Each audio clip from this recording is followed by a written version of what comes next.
नमस्कार मित्रों, ओम नमः शिवाय। आज के इस ज्योतिषीय कार्यक्रम में आप सभी का स्वागत है। शनिदेव कर्म के कारक हैं, शनिदेव न्यायाधिकारी भी हैं, शनिदेव दंडाधिकारी भी हैं, शनिदेव पीड़ा के भी कारक हैं। इन सब के बाद शनिदेव की दृष्टियां भी हैं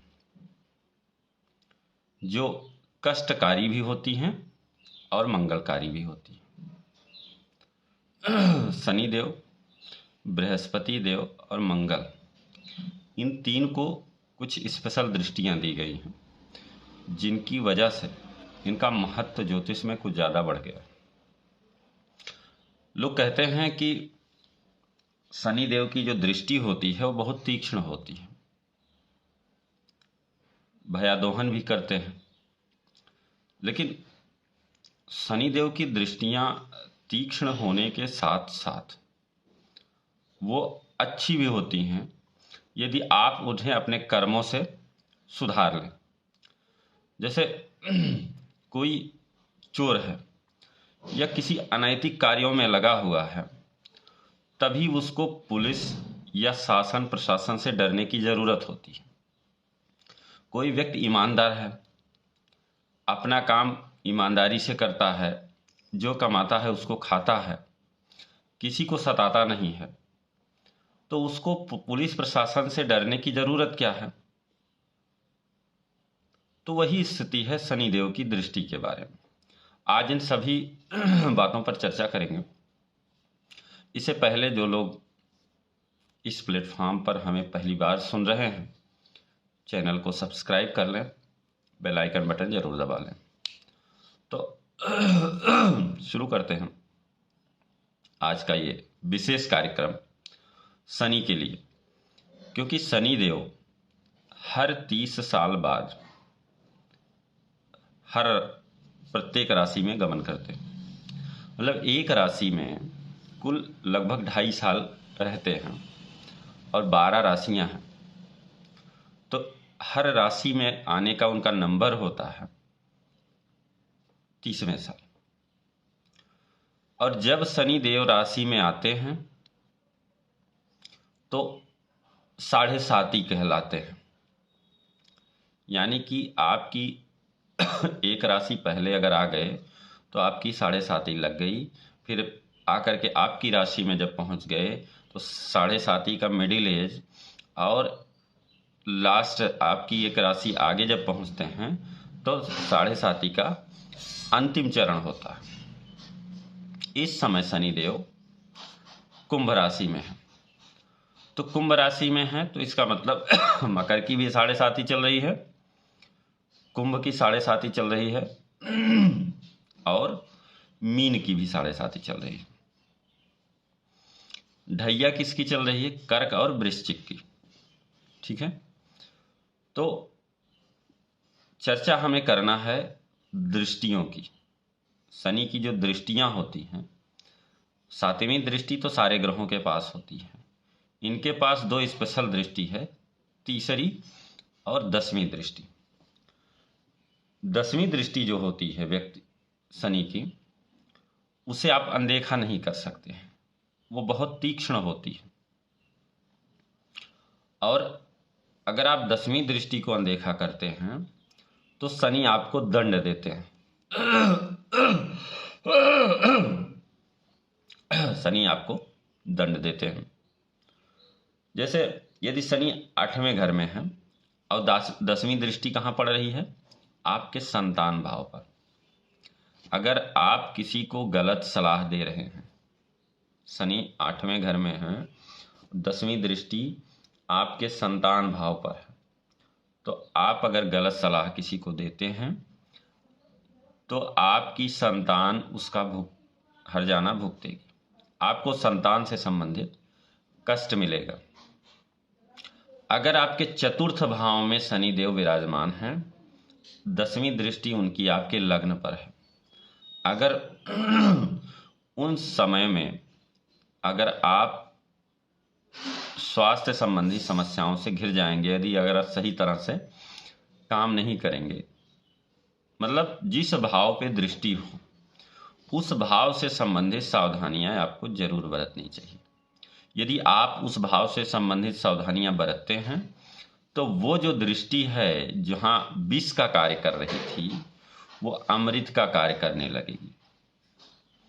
5वें घर में शनि देव विराजमान हैं, 10वीं दृष्टि आपके दूसरे घर पे होगा। और यदि आप ईमानदारी से अपने कार्य करते रहे तो आपके जीवन में धन जरूर आएगा। कोई ये कहे कि धन नहीं आएगा, आएगा। क्योंकि यदि आप अपना काम ईमानदारी से, सत्यनिष्ठा से, किसी को बिना सताए कर रहे हैं तो धन तो आना ही आना है, उसमें कोई दो राय नहीं है। और इतना धन देंगे शनिदेव कि आप जो है मस्त हो जाएंगे। क्योंकि शनिदेव डिनाई नहीं करते हैं, डिले करते हैं। आपके धैर्य की परीक्षा लेते हैं, आपके अंदर कितना धैर्य है। और यदि आप उनकी परीक्षा में पास हो गए, क्योंकि 10वीं दृष्टि कार्मिक दृष्टि होती है, यदि आप ईमानदारी से अपना काम करते रहे तो आपको उस क्षेत्र में सफलता मिलेगी जिस भाव पर 10वीं दृष्टि पड़ रही है। यदि लग्न पर पड़ रही है तो आपको स्वास्थ्य संबंधी समस्या नहीं आएगी। यदि दूसरे भाव पर पड़ रही है तो आपको धन की समस्या नहीं आएगी, यदि आप ईमानदारी से अपना काम करेंगे। तीसरे भाव पर पड़ रही है तो आप पराक्रमी होंगे। आपके छोटे भाई बहन जो है अच्छी स्थिति में होंगे।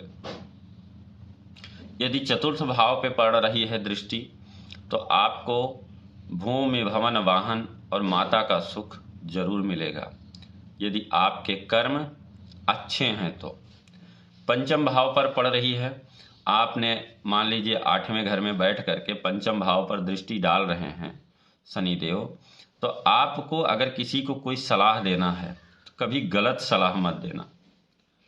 क्योंकि 8वें घर में बैठ के मान लीजिए यदि आप ज्योतिष का कार्य करते हैं तो अगर आप किसी को गलत सलाह दिए, गलत तरीके से काम कर रहे हैं तो उसका भुगतना आपकी संतानों को होगा। आपके संतानों के द्वारा आपको कष्ट मिलेगा। यदि जो है 6ठे घर पे दृष्टि पड़ रही है तो कर्म आपके अच्छे हैं, धैर्यपूर्वक आप काम कर रहे हैं तो आपके शत्रुओं का विनाश होगा। 7वें घर पे दृष्टि पड़ रही है तो आपके पार्टनर के साथ आपके संबंध अच्छे होंगे, मजबूत होंगे। तो इसी तरीके से आप देखिए, अगर 12वें घर में बैठ करके शनि 10वीं दृष्टि जो डालता है 9वें घर पे,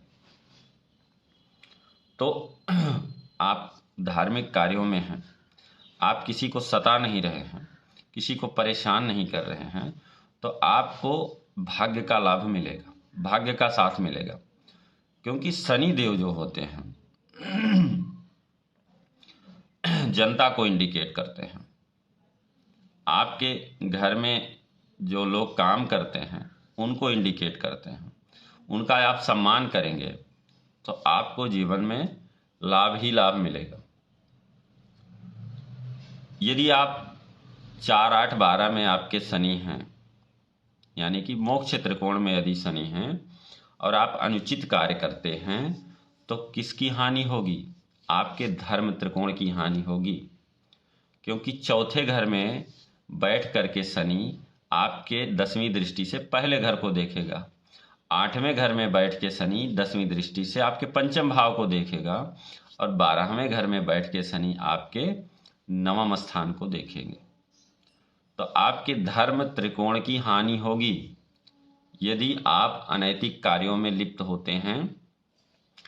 आपका मोक्ष जो है प्रभावित होगा। यदि 3, 7 और 11वें भाव में आपके शनि देव हैं तो आप जो भी काम कर रहे हैं उसके निमित्त आपको छोटी छोटी यात्राएं करनी होंगी। आपको मूवमेंट अपना जारी रखना होगा, क्योंकि जो 3, 7, 11 है वो एयर एलिमेंट है, वायु तत्व प्रभावित राशियां हैं, और वायु का काम है चलना, डोलना। अगर स्थिर हो गए तो आपका कोई भी कार्य रुक जाएगा। यदि आप जो काम कर रहे हैं स्थिर हो गए तो आप अच्छी सफलता नहीं मिलेगी। 2, 6, 10 पृथ्वी तत्व की राशियां हैं। एकदम टिक करके, कोई कहे ये काम नहीं चलेगा, ठीक है, पूरे दृढ़ भाव से हो करके टिक करके उस काम को करेंगे तो सफलता मिलेगी। भाग दौड़ करेंगे तो वहाँ जो है सफलता नहीं मिलेगी। ठीक है, तो 4, 8, 12 में जिनके शनि देव हैं उनको इमोशन के साथ अपना काम करना होगा। अगर कोई व्यवसायी है और उनके 4, 8, 12 में शनि देव विराजमान हैं और कोई व्यक्ति ऐसा आता है जिसके पास, जैसे मान लीजिए आपकी खरीद राशि 20 रुपये है और कोई व्यक्ति आया कहा कि भैया मेरे पास 19 रुपये ही हैं, आप हमें दे दो, ये हमारे बहुत काम आएगा। और यदि आपने उसको इमोशन के साथ उससे काम लिया, उसको आपने दे दिया, तो वो व्यक्ति अंदर से, चूंकि उसको ज़रूरत भी है, उसके पास पैसा भी नहीं है, तो उसको बहुत ही संतुष्टि मिलेगी और वो 10 लोगों को और लेके आएगा। तो वो जनता जनार्दन है शनि देव। और जब 10 लोगों को और लेके आएंगे तो जो आपने हानि कमाई है 1 रुपये की, वो आपको 10 रुपये का लाभ मिल जाएगा, 10 गुना। तो वही होता है कि जो चीज़ आप समाज में देते हैं, आप प्रकृति में देते हैं, वो चीज़ आपके पास लौट कर आती है। यदि सम्मान देंगे तो सम्मान लौट कर आएगा, यदि लोगों को पीड़ा देंगे तो पीड़ा लौट कर आएगा 10 गुने के साथ। यदि आप लोगों के प्रति दया दिखाएंगे तो आपके लिए दया भी लौट के आएगा। बस धैर्य रखना है। शनि देव धैर्य ही सिखाते हैं, धैर्य ही कहते हैं कि यदि आपने धैर्य बनाकर काम किया तो जीवन में कभी असफलता का मुंह नहीं देखना पड़ेगा। ठीक है, तो परिस्थिति के अनुसार, जैसे 3, 7, 11 वाले हैं, यदि परिस्थिति के अनुसार तालमेल बना के चल रहे हैं, मूवमेंट जारी किए हुए हैं, अपना काम कर रहे हैं, तो उनको सफलता जरूर मिलती है। क्योंकि शनि देव जो हैं धैर्य की परीक्षा लेते हैं। ठीक है, 1, 5 और 9 यानी कि धर्म त्रिकोण में जिनके शनि देव विराजमान हैं, उनको केवल बिना किसी बात की चिंता किए हुए अपना कार्य करना है, एक्शन में आना है। ये नहीं कि सोचते रहें, आप उठिए और तुरंत शुरू कर दीजिएगा। और यदि आप अपना कार्य उचित अनुचित बिना सोचे अपना काम कर रहे हैं और मतलब उचित का ही विचार करके कर रहे हैं, तो आपको जैसा कार्य होगा, यदि अनुचित कार्य करेंगे तो अनुचित फल मिलेगा, यदि उचित कार्य करेंगे तो उचित फल देंगे शनि देव। ऐसा उनका नेचर है, दंडाधिकारी हैं। अब पूछा जाता है कि शनि देव का उपाय क्या है। शनि देव का एकमात्र उपाय है धैर्य, संयम और पेशेंस। मतलब यदि आप अपना कार्य धैर्य के साथ कर रहे हैं, संयम बना के कर रहे हैं, तो आपको सफलता निश्चित मिलेगी। अब हम बात करें शनि देव की तीसरी दृष्टि की। शनि देव की जो तीसरी दृष्टि है वो धैर्य और संघर्ष यानी कि धैर्य और परिश्रम को इंडिकेट करती है। तीसरी दृष्टि, यदि आप धैर्य के साथ अपना परिश्रम कर रहे हैं तो आपको हर क्षेत्र में सफलता मिलेगी। जैसे 8वें घर में आपके शनि देव विराजमान है, तीसरी दृष्टि 10वें घर पर है, धैर्य के साथ काम करेंगे तो आपको कर्म क्षेत्र में सफलता मिलेगी। चौथे घर में शनि देव विराजमान है तो धैर्य के साथ काम करेंगे, पेशेंस रख के काम करेंगे तो आपके शत्रुओं का नाश होगा, क्योंकि 6वां घर रोग, रिपु और ऋण, इन तीनों चीज़ों का नाश होगा। तीसरा घर तीसरे घर में शनि देव विराजमान है और तीसरी दृष्टि से 5वें घर पे है। तो आपको संतान का लाभ मिलेगा, बस आपको धैर्य रखना है। आपको कर्म अच्छे करने हैं, धैर्य रखना है। 5वें घर में शनि देव हैं, विराजमान है, तीसरी दृष्टि आपके 7वें भाव पर है। मान लीजिए आपका पार्टनर आपसे परेशान है, खुश नाखुश है, तो आप सही काम करें, उसको प्रयास करें कि उससे से संबंध आपके अच्छे बने। तो धैर्य के साथ अगर आप काम करते हैं तो आपके संबंध उसके अच्छे बन जाएंगे। 12वें घर में शनिदेव विराजमान है, तो तीसरी दृष्टि धन पर पड़ेगी। धन आएगा, उसमें कोई दो राय नहीं है, लेकिन कर्म अच्छे होने चाहिए। ठीक है। तो होता क्या है कि कभी कभी लोगों का जो कर्म होता है, वो व्यक्ति अगर खराब कर्म कर दिया है तो उसके लिए एक उपाय है, वो आपका कर्म कटेगा। एक स्तोत्र है राधा कटाक्ष, इसको आप यदि करते हैं, आपने मान लीजिए गलती से अब भूलवश कोई गलत काम कर दिया, आपको पछतावा हो रहा है कि मेरा अब तो दिक्कत हो जाएगी, मेरा जीवन में समस्याएं आ जाएंगी, तो यदि जिस व्यक्ति की 7.5 चल रही हो, उन व्यक्तियों को यदि राधा कटाक्ष, वो व्यक्ति यदि राधा कटाक्ष का स्तोत्र का पाठ करें तो उनको सफलता मिलेगी, लाभ मिलेगा।